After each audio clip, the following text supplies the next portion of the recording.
आज की कहानी बहुत ही खूबसूरत है तो गौर से देखिएगा। आज की कहानी बहुत ही खूबसूरत है।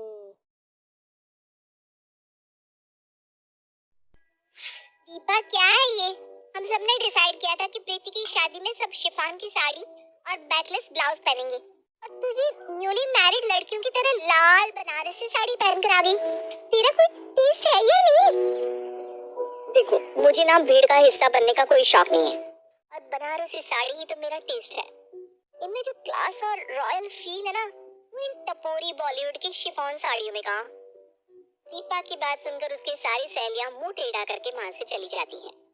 अरे कितनी मुश्किल से तो साड़ी पहनने का मौका मिलता है, और मैं क्या बेवकूफ हूँ जो ऐसे मौके को कोई ऐसी वैसी साड़ी पहनकर गवा दूं। दीपा के अंदर बनारसी साड़ियों के लिए एक अलग ही किस्म की दीवानगी थी। दिल्ली जैसे शहर में रहकर भी, जहाँ हर कोई फैशनेबल और बनारसी साड़ियों से बहुत ही मोहब्बत करती थी, बहुत ही मोहब्बत। भी जहाँ हर कोई फैशनेबल और ट्रेंडी दिखने के लिए नई नई चीजें ट्राई करता है, दीपा की जान पारंपरिक बनारसी साड़ी पर अटकी हुई थी। दीपा बेटा, हिमांशु बहुत अच्छा लड़का है, हमारी पहचान का भी है। बस तेरी तरफ से हाँ हो तो मैं बात आके चलाऊं। मम्मी, मैंने 10 बार कह दिया है कि मैं शादी करूंगी तो बस बनारस के लड़की के साथ। हाय, बनारसी ससुराल और बनारसी साड़ियाँ, मजा ही आ जाएगा। अरे कभी तो अपने ख्याली पुलाव से बाहर निकल, कुछ समझदारी की बात कर लिया कर बेटा। तूने आज तक बनारस जाकर देखा भी है कि कैसा होता है बनारस और कैसे होते हैं वहाँ के लोग? मैंने सोच लिया मम्मी, अब आप मेरा इरादा नहीं बदल सकती। मैंने कहा ना कि मुझे शादी करनी है तो सिर्फ बनारस के लड़के से ही करनी है। बेटी दीपा की जिद के आगे उसके मम्मी पापा हार मान चुके थे, इसलिए अब वो दोनों मैट्रिमोनियल साइट से कोई बनारस में रहने वाला लड़का तलाश कर रहे थे। आखिरकार उनकी 6 महीने की मेहनत सफल हुई और उन्हें प्रदीप नाम का लड़का अपनी बेटी वो अपने माँ बाप की बात को बिल्कुल नहीं, बहुत मेहनत करने के बाद आखिर उनको मिल ही जाता है, एक खूबसूरत सा लड़का। की शादी की डेट फिक्स हो गई और दीपा बनारसी साड़ी पहनकर इतराते हुए, लाखों सपने अपनी आंखों में छिपाए शादी करके बनारस अपने ससुराल आ गई। शादी के बाद,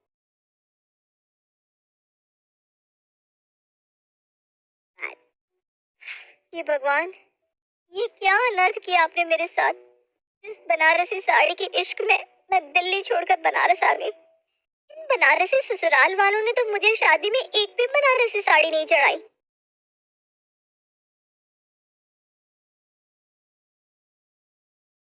इससे बड़ा धोखा और क्या हो सकता है किसी के साथ। अगर ये बात मेरी सहेलियों को पता चल गई ना, तो वो मेरा मजाक बना बनाकर जीना मुश्किल कर देंगी। खैर, शादी तो हो चुकी थी और इस सच को पलट पाना अब नामुमकिन था, इसलिए बेचारी दीपा बुझे मन से मुंह दिखाए के लिए तैयार होकर हॉल में आ जाती है। ये क्या है बहुरिया, ये लाल सिंदूर यहाँ नहीं चलेगा। शादी में प्रदीप ने जिस पीले सिंदूर से मांग भरी थी ना, वही लगाना है तुमको। और ये क्या 2 चुटकी सिंदूर लगा लिया? अरे नहीं कि दुल्हन ऐसा तैयार होती है का? जाओ तो छुटकी भाभी को अच्छे से तैयार कर दो जरा, और हाँ, सीधे पल्ले की साड़ी पहनाना बहुरिया को। ननद छुटकी ने थोड़ी ही देर में दीपा का ऐसा हुलिया बना दिया था कि वो खुद को भी पहचान नहीं पा रही थी। गहरे लाल रंग की लिपस्टिक, लंबी सी मांग में जी भर कर लगाया हुआ पीला सिंदूर और सितारों वाली संतरी रंग की लग रही हो ना तुम नई के बहुरिया। काका बहू, अब तुम्हें ना ऐसे ही अच्छे से सज सबर कर रहा है ना। अच्छा, पहले दिन ना बहुत से गीत सुनने का रिवाज है, इसलिए मोहल्ले की औरतें आने वाली हैं। तुम जरा घूंघट रखना सर पर उनके सामने। हाँ, कुछ देर बाद मोहल्ले की औरतें मुंह दिखाए के लिए इकट्ठा हो गई थी,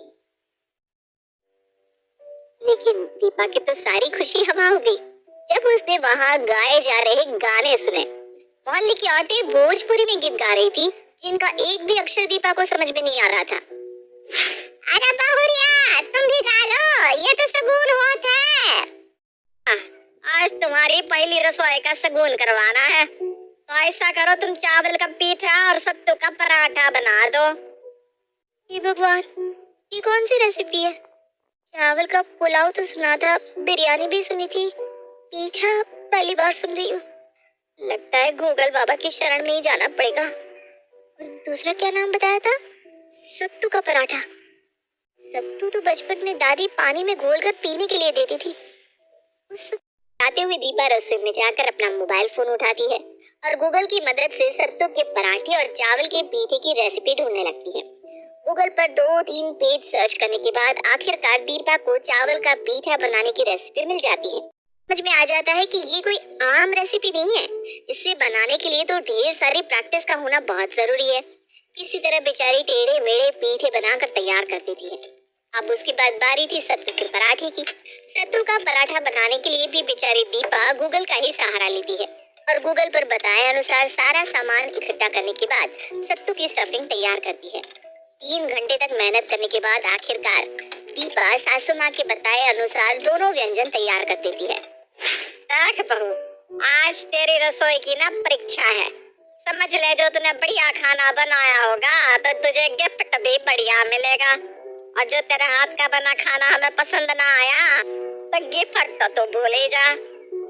अरे गिफ्ट विफ्ट जाए भाड़ में, बस खाना खाने लायक बनाओ। मुझे इससे ज्यादा और कुछ। भगवान, थोड़ी सी इज्जत रख लेना आज। अरे बहू, ये पीठा तो खोया डालकर बनता है ना, तुमने इसमें आलू भरकर बना दिया। आई एम सॉरी पापा जी, लेकिन मुझे तो यही रेसिपी मिली। अरे तुम्हें इतना भी पता नहीं? नहीं, दुल्हन पहली रसोई में मीठा पीठा बना दिया या नमकीन? मम्मी जी सच बताऊं तो मुझे ये भी नहीं पता था कि पीठा क्या होता है। मीठा खट्टा तो दूर की बात है, मैंने तो गूगल से रेसिपी देखकर बनाया। घर के काम निपटाने के बाद रात को दीपा ने अपनी कॉटन मैक्सी निकाली और चेंज कर लिया।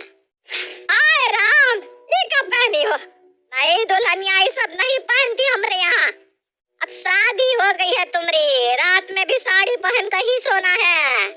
ठीक है मम्मी जी, आगे से नहीं पहनूंगी।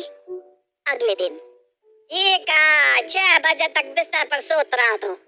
देखो, सास ससुर के उठने से पहले बेटा बहू को कमरे से बाहर आ जाना चाहिए। ये कोई अच्छी बात थोड़े ना, ये घर के बड़े जाग गए हैं और तुम कमरे में घुसी सोई पड़ी हो। लेकिन मम्मी जी, मुझे पता ही नहीं कि आप कितने बजे उठते हैं। देखो, तुम्हारे ससुर जी तो 4 बजे जाग जाते हैं। अब तुम शहर की लड़की हो ना, तभी इतना बातें पूछ रही हो।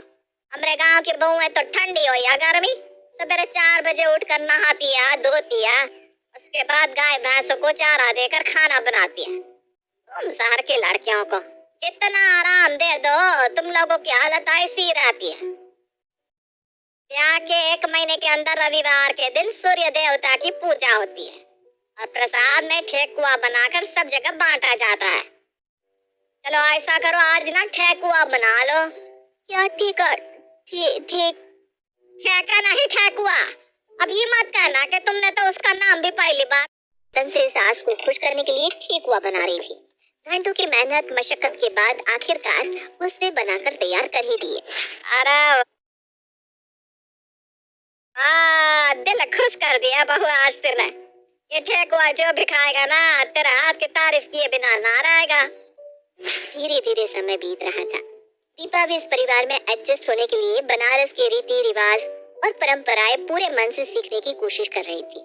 इसी बीच दीपा को पता चला कि दिवाली के बाद छठ पूजा होगी और इस बार उसे भी छठ का व्रत करना है।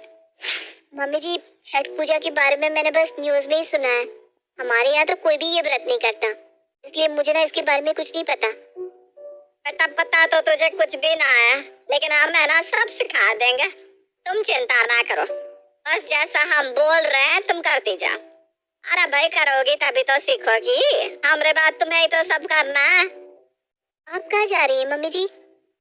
अरे हमरे बाद मतलब अमर होकर तो हम नहीं आए ना, और ना ही भगवान जानत है कि हमारी नई की दुल्हनिया को रीति रिवाज का कुछ अता पता ना है। अब यमराज ऊपर से ले जाने के लिए आ जाए तो उसके पहले पूछताछ तो नहीं करेंगे। आप फिक्र मत करिए मम्मी जी, मैं सब कर लूंगी। छठ करने का वादा तो दीपा ने कर दिया था, लेकिन उसे अभी तक अंदाजा नहीं था कि ये कितना कठिन व्रत होता है। फिर भी 3 दिन तक चलने वाले इस महापर्व को दीपा पूरी श्रद्धा से निभा रही थी। तीसरे दिन उगते सूर्य को अर्घ्य देने के बाद, बेशक तो दिल्ली की लड़की है, लेकिन तूने पूरे दिल से हमारी परंपराओं को अपनाया है। मुझे पता चला कि तुझे बनारसी साड़ियों का बहुत ही शौक है, इसलिए मैंने तेरे लिए ये बनारसी साड़ियाँ मंगवाई है। तू इसे अपना इनाम समझ ले। सास के हाथ में साड़ी के 3 पैकेट देखकर दीपा के मुरझाए चेहरे पर चमक आ गई थी। आखिरकार उसके जीवन में वो घड़ी आई गई थी